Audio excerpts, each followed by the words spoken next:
یہ مقامات مقدسہ،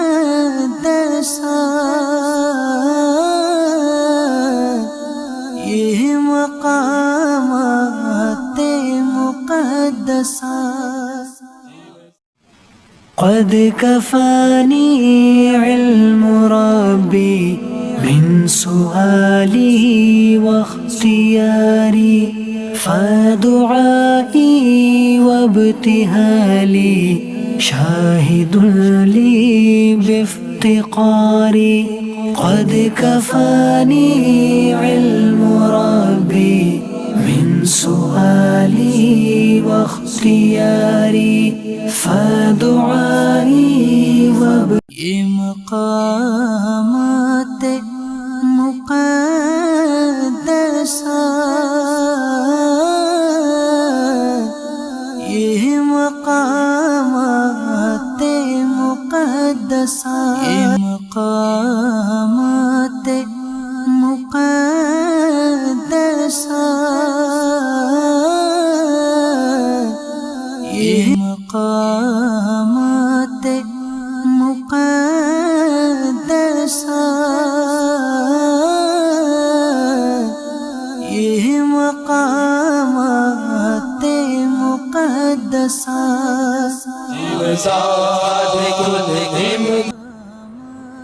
صلو علی الحبیب صلی اللہ تعالی علی محمد صلی اللہ تعالی علیہ وآلہ وسلم۔ پیارے محترم اسلامی بھائیوں، مسجد عقبہ بیت اولا جہاں پر ہوئی تھی، اس وقت ہم وہاں پر حاضر ہیں۔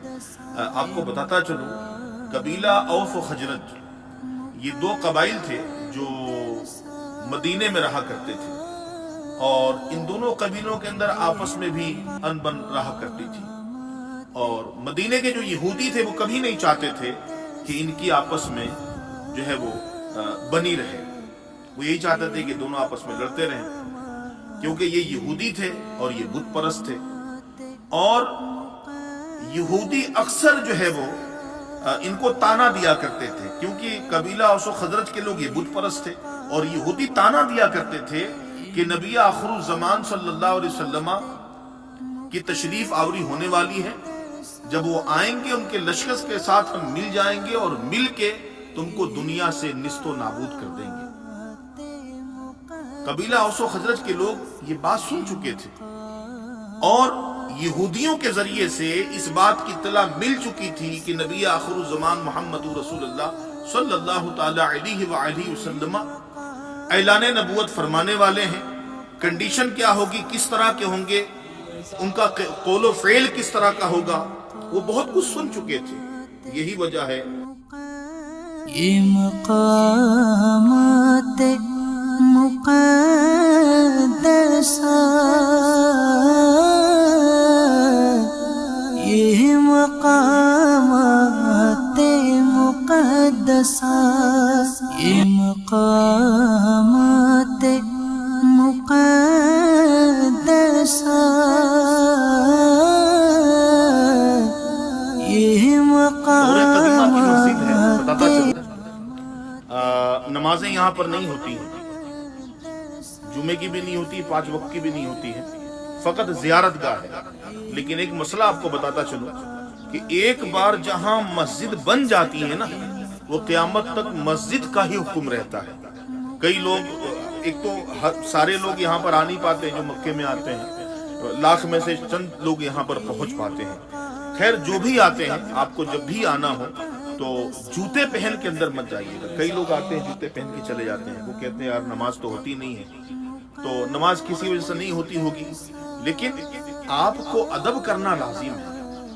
اسی طرح حدیبیہ کے میدان میں جاتے ہیں، وہاں پر بھی ایک مسجد ہے، یا دنیا میں کہیں بھی مسجد ہے جو زیارت گاہ بنی ہوئی ہے، نمازیں نہیں ہوتی ہے، چپل جوتے پہن کے نہ جایا کریں۔ اللہ کا گھر ہے، ہر مسجد بیت اللہ ہے، اور بیت اللہ کا ادب کرنا لازم ہے، چپل پہن کے نہیں جانا چاہیے۔ آئیے اندر کے مناظر آپ کو دکھاتے ہیں۔ مقامات مقدسہ، یہ مقام۔ صلو علی الحبیب صلی اللہ تعالی علی محمد صلی اللہ تعالی علیہ وآلہ وسلم۔ پیارے آقا مدینے والے مصطفیٰ کریم صلی اللہ تعالی علیہ وآلہ وسلم